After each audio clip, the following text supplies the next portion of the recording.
So today I am here talking to Thomas Gallagher, who couldn't make our last check-in, but I wanted to, I thought it was important for us to chat because we're pretty much all done now and you're just about to start. It's very, it's a very odd production that way. It's like I've never been done what I had to do 6 weeks before we open. It's a great feeling. Yeah. So if you want, Thomas, just a little bit, just tell us what you've been doing with the students, and then what's coming up, because you've got probably a couple of really intense weeks ahead of you. Yes. Yeah. So with students so far, I've had a few meetings with various students. Actually, met with all of them at one point.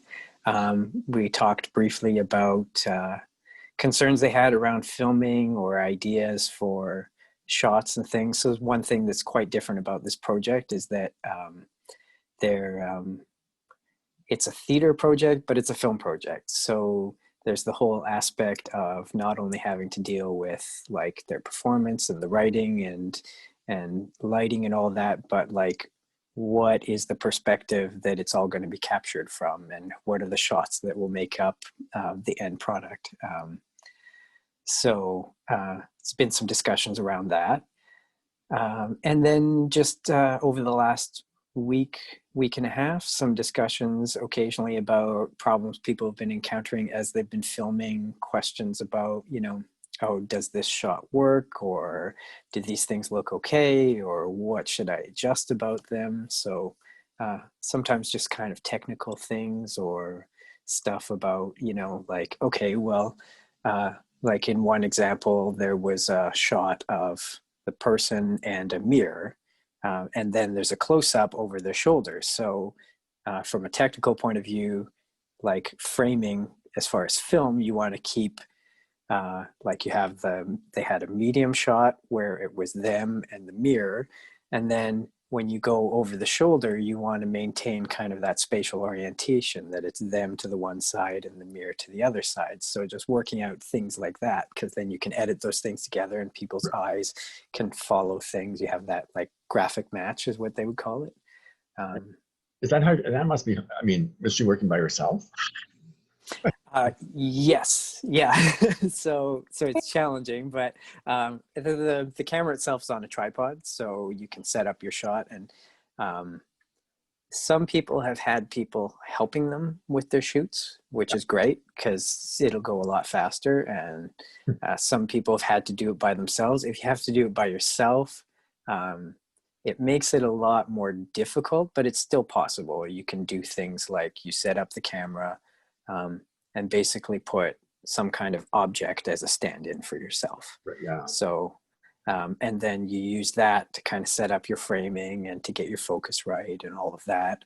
And then you hit record and you go get into the scene and you do your stuff. And then you have to go back to the camera and review what you've done and see if it worked, and then make adjustments based on, I think probably the hardest thing if you were doing that on your own would be to move back and forth between those two things, because an actor, when they're in the moment playing the scene, needs to not be thinking about what the camera is doing and what it looks like from outside, because then they're watching themselves instead of being in the moment, which hurts the acting. But Right. at the same time, that is an aspect of, what they're dealing with. So you have to be constantly switching back and forth between these two things. So, I mean, it's certainly a skill set that's incredibly useful. I mean, I think, again, there's such a, the toolbox is very full at the end of this project. I mean, they've learned, I think students have learned an incredible amount, or will have learned an incredible amount by the time they're done. And I know that there's been all sorts of anxiety around filming and, well, I mean, and I was like, you have to write a monologue. That's where my anxieties and stuff. Yeah, shoot with the camera. That we can all do. We all do that every day almost, right? But it's right. That's where my stress would be. So, but I mean, I think it's just such a great sort of toolbox that we're giving them, and because this whole sort of mediated performance that we're working on. I mean, we began some collaboration with the Born Satie, and this sort of extends that in some ways. But that was anyways, that was a really exciting project as well to sort of work on. It was live, so it's slightly different, but that mediated connection between live action and the camera and how we were able to manipulate that was pretty amazing, I thought. Yeah, yeah, and like you say, this is different, but there's things that are similar. So, Well, I um, mean, it's sort of become like, Catherine and you and I, Mason, Kathy. I mean, it's the second show we've all worked on together, so it also makes things somewhat easier, right? We're not quite at the shorthand stage yet, but we're certainly not having to write paragraphs anymore to each other, right? So, um, and I think there's a lot. So I think that um, it's always interesting when a team sort of starts building, right? Because it just makes life much more interesting, I think, and you can start bouncing off of ideas, off of creativity, and yeah, it's just more fun. yeah, well, and kind of like, I guess, uh, building on that idea, there's a level also of, even though it's not exactly the same, there's enough things that are similar or that we've learned that some stuff starts to become intuitive, where you don't really know why something will work or won't work, but you just kind of have learned it from what you've done before. So yes, we have worked with cameras and filming and having that mediated element, and then even like um, putting stuff up onto YouTube. Last time we did live, so that was a lot more scary. This time will be easier. I mean, there'll be different things to deal with, but easier in the sense that we'll be able to have, the finished product days before it's going up, and Yeah. then figure out those things and not have as many surprises to worry about. So, And, I mean, and we sort of talked last week that the project was, again, growing incrementally, right? Um, and none of us have seen what Gerald's class has been working on either. But Gerald, I mean, that's going to be really interesting because, like, you have, you're sort of driving the aesthetic of the portrait project monologue bit, but then you've got these 13 short films that are being popped in, and we have no idea what they look like, what aesthetic is driving them, except we know it's from the experimental class. So it probably will be the opposite of, our monologues that are mostly narrative story driven, right? So, but yeah, that will be an interesting aspect too. I mean, we'll probably get to see those soon. It's something that I'm excited and also a little anxious about, just from the point of view of, uh, it'll be really exciting to see, and integrate into the project, but also, just figuring out, okay, how do we integrate these in? Where do they fit? How do we build these transitions between things and stuff? So that's kind of all coming up. But I think I mean, I also wonder, like, I mean, I know that the monologue and there's a short film that respond to the same portrait, but as you're editing together, it's like maybe they don't always necessarily fit. Like there's this whole other sort of uber aesthetic, right? That has to go over top of both pieces as well as you're editing together. So yeah, you got all the fun stuff. yeah, sometimes that's how I feel, like, oh, this is going to be fun, and sometimes, yeah, less so. It's like a little bit scary. And the other really interesting thing too, as we start to integrate those in, will be, sound, and we're hoping to use sound also as a tool to kind of integrate these things together and build, um, maybe also use as transitions. So Yeah, yeah. 'Cause, I mean, and I think sound. We use sound in theater, but sound in film is so much. I mean, it's a whole other world. And it's often what it doesn't carry the film, but it's as important. Almost it's as important as the visuals, right? Sometimes because you can tell so much story with a sound effect. rather than dialogue or even having to show it, right? If you just hear it, it's like, so Um, yeah, a couple of weeks ago, the film pool did a session on the editing process. oh yeah, Um, and the person doing the session said something interesting that I've heard before, but was also helpful to be reminded of now. And basically, it was that everything um, either adds or takes away from the story that you're telling, the message that's being conveyed. So, like, do you need it there? Do you not need it there? What does it add? Does it, like, yeah. and that's kind of the case with like not just the picture edit, but the sound also, right? So like sound can kind of just happen and be there, but does it add to it or does it take away, or what does it contribute? And so then, we don't have a lot of time to explore all of that, but it'll be interesting to work with and to think about and to do what we can with the time we have, right? To see, okay, well, what's adding to this? What's taking away? What can we change or do with sound and all these other elements to try to get the best result that we can? So, Well, and I mean, it's interesting too, because if you think of it that way, then, and you sort of, if you're using sound minimally, then every sound, I mean, then it heightens. It doesn't become sort of just background noise, right? It will really sort of heighten what we're doing. And I know we're also, um, we've got Nathan coming on board to sort of do some composing, and again, that will help art through. So there's lots of big arcs that'll help. mhm. Not that I think it needs it, but it's nice to be able to, I think, have things that string these narratives together, because they're all quite diverse. And um, but I do think what's great is that the little bits we've seen are fantastic.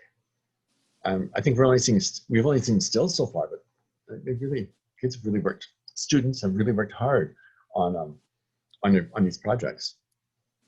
I think that's one of the things too that sometimes makes me feel a little bit more anxious. Is everybody's put in so much good work that it's like, okay, so I don't, I want to make sure that I live up to the work that people are doing.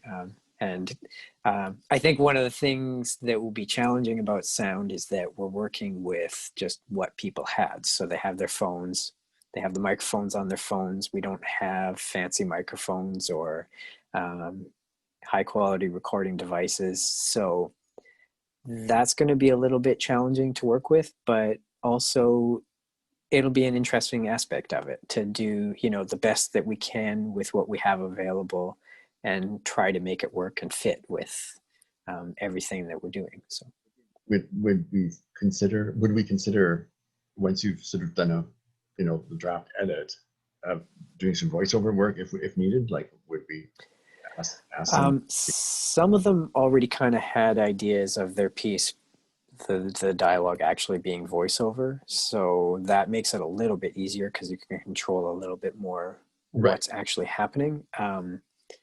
As far as people who are saying the words and you see their mouth move and the words have to fit with their mouth, right? You can do um, ADR, like dialogue replacement. Um, it's challenging. It's not something I've done a lot of, and I'm not sure exactly how we would do that in a remote setting, like where they are somewhere else, and right. And also, um, one thing about it is if we could find a workflow and we had time to do that, it could be a way to get some better sound, even if they're only working with their phone, because if they're um, with their phone and they're right close to it and you can control a little bit more what the sounds around them are, Yeah. then you could get a better dialogue recording. Um, Probably won't have time to pursue that, so That's we'll also have to see.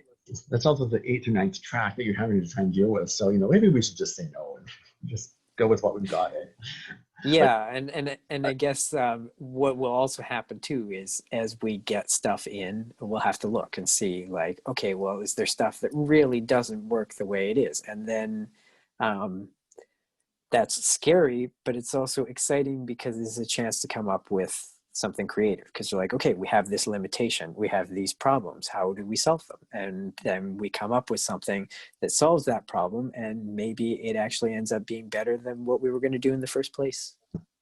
So and I guess that's true. That's the I know everyone's storyboarded what they think's going to happen, but that changes too, right? I mean, it's you look at most film and the storyboard and the final cut, yeah, they match, but they're often not identical because things happen, right?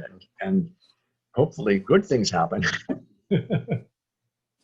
yeah. So anything else, Thomas, that I mean, I know you've got it's sort of like the whole project's just handed off now. Yeah, I mean, I guess just to give a brief idea of like how we think things are going to happen now. So next week will be about cataloging footage and making notes about stuff, and then also getting rough edits done of the different pieces. And then the week after that, we'll get some feedback on that, and you kind of go through the loop again. So then we do refining the edit and adjusting things, and also starting to work on sound and getting music in there and stuff like that. And by the end of that second week, hopefully we're at the point where it's just, much smaller refinements, to the point where by the Monday following that, we have basically something that's done. And if any last minute things come up, we have a few days to deal with those. But that's kind of the timeline moving forward. So we'll see how that goes, whether or not it plays out kind of how we planned it. But so you've got your next 3 weeks kind of booked. Your dance card's full. Yeah. Yeah. Well, it's good. I mean, I mean, it's such an exciting project. And I think there's something, I mean, as much as being remote is a big pain in the ass and we all kind of are tired of it, it's a project that I don't know would have happened otherwise, right? So, I mean, there's something to be said for that. And the fact that we've got the technology that makes it relatively easy. I mean, you're in Saskatoon, we're here in Regina. Students are sending files back and forth in like through cyberspace. I mean, it's really cool. And I just kind of think that, 10 years ago, we couldn't have done this. Like, this project we couldn't have even conceived it because it wasn't possible. So if there's a small silver lining, I'm looking for them, right? Because there's not a lot of them. Yeah. Okay, well, I think with that, unless you got anything to wrap up, I think we're done for now. And we'll probably, I think the plan is we'll have one more check-in sort of with the entire company just before we go live, just to sort of have a sense of how it all went for everyone. And then I don't know whether we'll talk after that or not. Anyway, so thanks again, Thomas. You're welcome. And good luck for the next 3 weeks. Thanks. Okay, take care.